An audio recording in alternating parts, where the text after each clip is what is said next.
दोस्तों,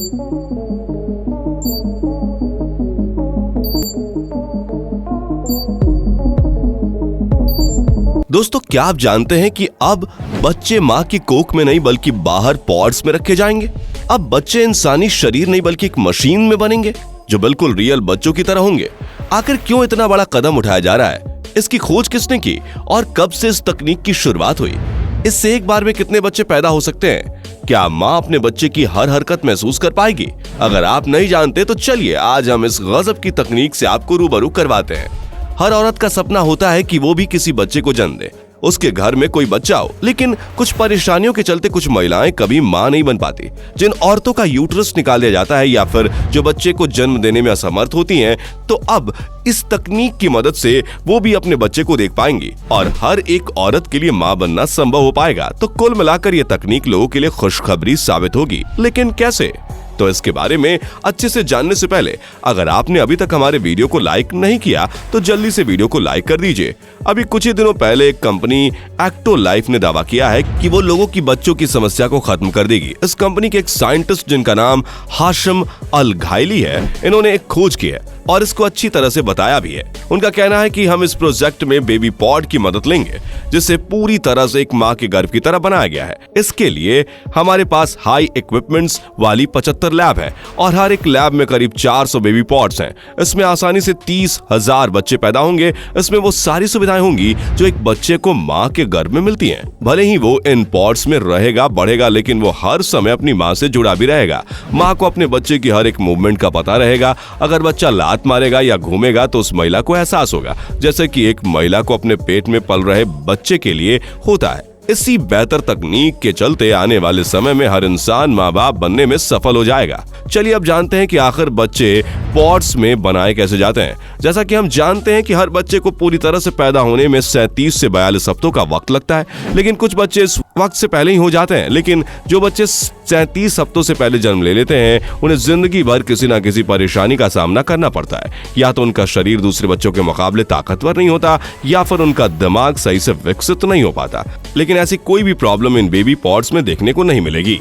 इसमें वही टेम्परेचर एनवायरनमेंट की व्यवस्था है जो एक माँ के गर्भ में होती है। इस बेबी पॉड में खास कंटेनर भी रखा गया है जो बच्चे तक खून पहुंचाने का काम करेगा। साथ ही इस ब्लड में ऑक्सीजन की मात्रा भी है जिससे बच्चे का विकास अच्छे से हो सके। सिर्फ इतना ही नहीं बल्कि जो एम्प्यूटिक फ्लूइड माँ के गर्भ में होता है जिसमें भरपूर मात्रा में न्यूट्रिएंट्स मौजूद होते हैं जो बच्चे के विकास और उसके जीवन के लिए बहुत ही जरूरी होते हैं। इसी फ्लूइड की वजह से बच्चे का जीवन गर्भ में मुमकिन हो पाता है। ये फ्लूइड इस बेबी पॉड में भी पाया जाएगा। इन बेबी पॉड्स में कुछ खास तरीके के एडवांस फीचर्स भी लगे हुए हैं जो पूरी तरह से आर्टिफिशियल इंटेलिजेंस पर काम करते हैं। ये सेंसर होते हैं जो बच्चों के दिल की धड़कन से लेकर सांस तक लेने की हर एक चीज पर नजर रखते हैं। साथ इस बेबी पॉड में एक स्क्रीन भी शामिल है जिसमें बच्चे की ग्रोथ का पता चलता है। इस ग्रोथ पॉड के अंदर बच्चे 9 महीने तक रहते हैं। जब वो 9 महीने के बाद अच्छे से डेवलप हो जाते हैं तो उन्हें बाहर निकाल लिया जाता है। इस प्रकार के बच्चों में और नॉर्मली बच्चों में कुछ भी फर्क देखने को नहीं मिलता। इस तरह एक आर्टिफिशियल बच्चे को पॉड की मदद से बनाया जाता है। इस आर्टिफिशियल पॉड में बच्चे बनने के पूरे प्रोसेस को एक्टोजेनेसिस कहा जाता है। आपको जानकर हैरानी होगी कि इसके अंदर जो सेंसर लगे हैं वो एक ऐप से कनेक्ट किए गए हैं। इस ऐप से जुड़कर बच्चे के माता पिता भी उस पर हर समय नजर रख सकते हैं और अपने बच्चे के शरीर के हर एक पार्ट्स जैसे स्किन, धड़कन, temperature, heart beat, oxygen level, blood pressure, breathing rate, दिल, दिमाग, किडनी, लीवर और शरीर के और भी पार्ट्स को साफ साफ देख सकते हैं। सिर्फ इतना ही नहीं बल्कि इन पॉड्स के जरिए बच्चे की हाइट, आंखों का रंग, बाल, स्किन का रंग, हर एक चीज अपने हिसाब से सेट भी किया जा सकता है। अगर आप इन पॉड्स को लैब में ना रखकर अपने घर पर ले जाना चाहते हैं तो भी आप इन्हें ध्यान से अपने घर पर रख सकते हैं। बस इन पॉड्स में लगी बैटरी का खास ध्यान रखना पड़ता है। अब बात करते हैं कि इस कहानी की शुरुआत क्यों और किसने की और इसके पीछे का कारण क्या है। लेकिन इसके बारे में जानने से पहले अगर आपने अभी तक हमारी वीडियो को लाइक नहीं किया तो जल्दी से वीडियो को लाइक कर दीजिए। ये कहानी शुरू हुई 1500 AD में। स्विस फिजिशियन पैरासेलसस का मानना था कि अगर किसी बच्चे को जन्म देना है तो सिर्फ कुछ चीजों की खास जरूरत होती है जिससे आप माँ की कोख के अलावा भी आसानी से बच्चे को बाहर जन्म दे सकते हैं। वो है आदमी का स्पर्म और घोड़े की खाद। जी हाँ, और सिर्फ यही नहीं, अगर इन दोनों को मिलाकर इनके ऊपर ब्लड की कुछ बूंदें डाली जाएं तो कुछ ही महीनों में बच्चा डेवलप हो जाएगा। मात्र 40 दिनों में बच्चा पूरी तरह से विकसित हो जाएगा। इस फिजिशियन की अंधविश्वासी बात बहुत ज्यादा फैल गई। उस समय जिन औरतों को मिसकैरेज हो रहे थे या वो किसी वजह से बच्चे को जन्म नहीं दे पा रही थी, तो लोगों को लगता था कि ये सारी परेशानियां औरत के गर्भ में ही मौजूद है। इसी वजह से अगर एक स्वस्थ बच्चे को पालना है तो उसे माँ के गर्भ से दूर रखना होगा। कुछ सालों बाद इस पर एक एक्सपेरिमेंट किया गया। वो साल था 1996, लेकिन ये एक्सपेरिमेंट किसी इंसान पर नहीं बल्कि 13 बकरियों पर किया गया।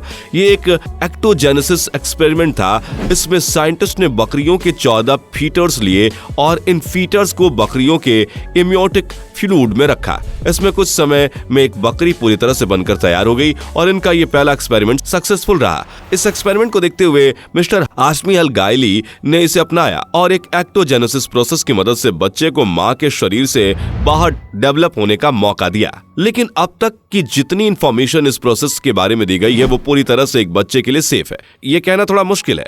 जी हाँ, क्योंकि बाहर मशीनों के जरिए एक बच्चा पैदा करना बहुत ही कठिन काम है। क्योंकि जब बच्चा माँ की कोख में पैदा होता है तो उसके शरीर में कितने न्यूट्रिएंट्स कितनी मात्रा में होने चाहिए वो सब अपने आप तय हो जाता है। लेकिन यहाँ बात है मशीनों की, इसलिए ये साइंटिस्ट कैसे पता लगाएंगे कि किस बच्चे को किस मात्रा में न्यूट्रिएंट्स देने हैं। भले ही ये बच्चे को folic acid, iron, zinc, proteins, iodine सहित और भी बहुत सी चीजों की भरपूर मात्रा देंगे, लेकिन सबसे बड़ी समस्या है उनका अनुपात। अगर इनमें से किसी भी तत्व की मात्रा ज्यादा हो गई तो बच्चे को परेशानी का सामना करना पड़ सकता है। साथ ही जो ऑक्सीजन की व्यवस्था की गई है वो भी बच्चे के लिए काफी जानलेवा साबित हो सकती है, क्योंकि जैसा कि हम जानते हैं कि ऑक्सीजन एक गैस है और ये एसिड में जल्दी से नहीं घुल पाती। ये पूरी तरह से अपने मॉलिक्यूल्स के वजन के ऊपर डिपेंड करती है। जितना इसका वजन होगा उतना ही इसका प्रेशर भी होगा। अब टैंक में ऑक्सीजन का प्रेशर कम होगा तो ऑक्सीजन गैस टैंक के ऊपर इकट्ठा हो जाएगी। इससे जो भी बूंद बच्चे तक न्यूट्रिएंट्स लेकर जाएगी उतना ही ऑक्सीजन की मात्रा कम होती जाएगी और इससे बच्चे का दम घुट सकता है। हाँ, वो अलग बात है कि इन सब समस्याओं से निपटने का उपाय खोज लिया गया हो या खोजा जा रहा हो। खैर, टेक्नोलॉजी है, कुछ भी हो सकता है। वैसे आपको क्या लगता है कि ये प्रोसेस बच्चों के लिए सही है या नहीं? कमेंट में लिखकर बताएं। वीडियो पसंद आई हो तो इसे लाइक, शेयर और चैनल को सब्सक्राइब करें। दोस्तों, आपको स्क्रीन पर 2 और वीडियोस दिखाई दे रही हैं, जिसे देखने के लिए स्क्रीन पर क्लिक करें।